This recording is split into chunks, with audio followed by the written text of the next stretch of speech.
Приветствую вас на канале Раиса Горяченко, дача, сад, огород, цветы.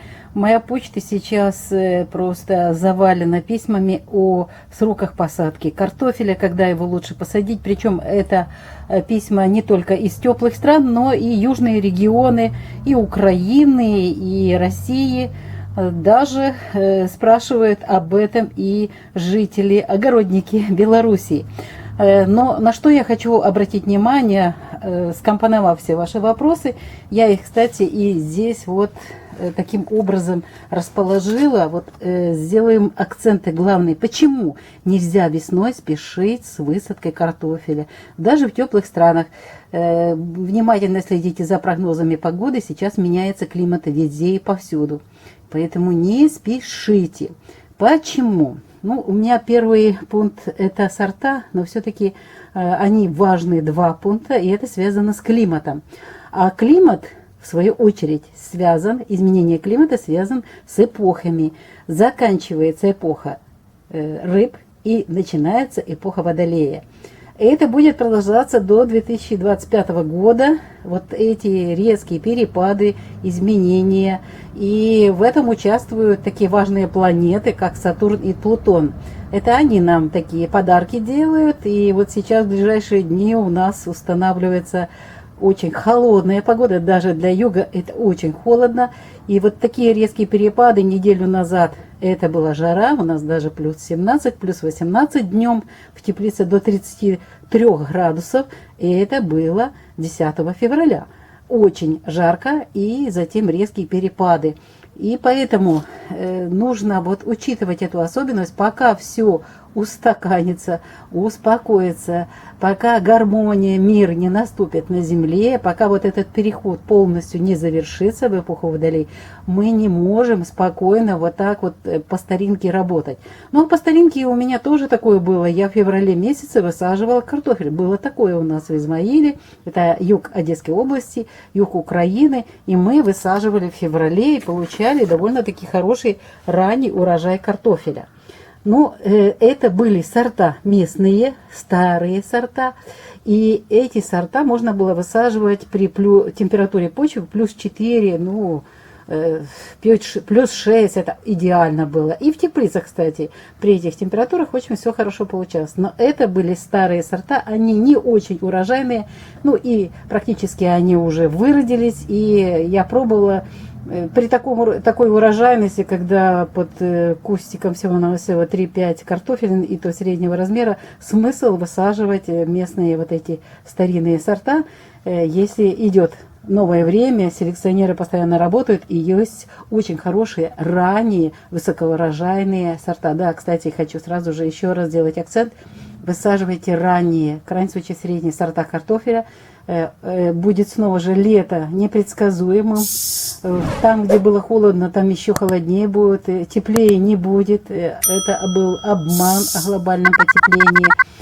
Нужно готовиться к тому, что все-таки мини-ледниковый период никто не отменял. Это циклично, это уже было, Земля проходила и будет проходить этот период. Поэтому вот особенно это картофель, это второй хлеб. Так мне многие пишут и просят как можно больше рассказывать о том, как можно будет сейчас вот перестраивать, выращивать его.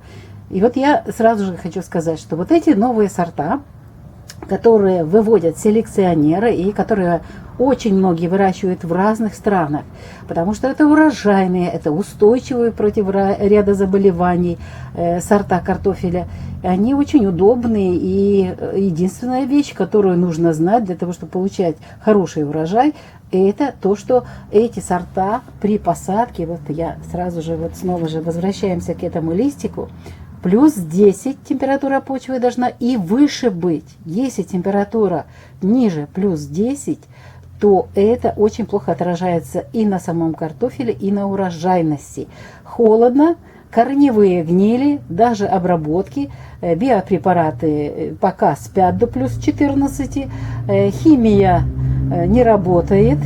Мы ее не используем, но вот марганцовка мы обработали, но все равно какой-то период короткий, та же марганцовка работает, а далее, если холодно очень долго, и сейчас еще будет одна вещь, которая планируется Сатурном, это будут влажные периоды, это будут дожди, Нептун постарается нам это предоставить, и начало лета будет довольно-таки поздним.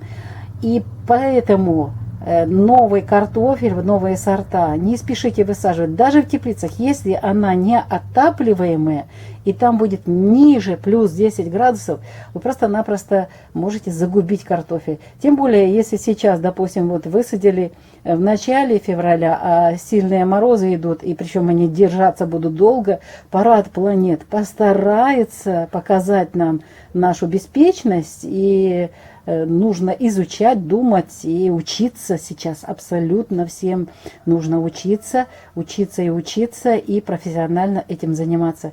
Уже тяп-ляп ничего не пройдет.